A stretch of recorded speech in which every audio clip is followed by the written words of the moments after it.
Kızıl gülüm ne solupsan, bulut kimi sen dolupsan, görürem gözlerin ağlar.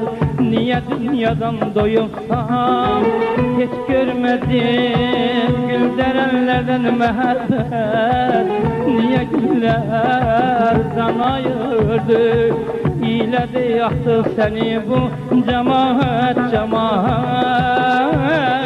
Kızıl gülümün rengi niye saraldı, cavan arzularım yüreğimde kaldı. Kızıl gülümün rengi niye saraldı, cavan arzularım yüreğimde kaldı. Ağlayır güller senin halına, yanır bülbüller bu vefalına. Ağlayır güller senin halına, yanır bülbüller bu vefalına. Kızıl gülümün rengi niye saraldı, cavan arzularım yüreğimde kaldı. Kızıl gülümün rengi niye saraldı, cavan arzularım yüreğimde kaldı.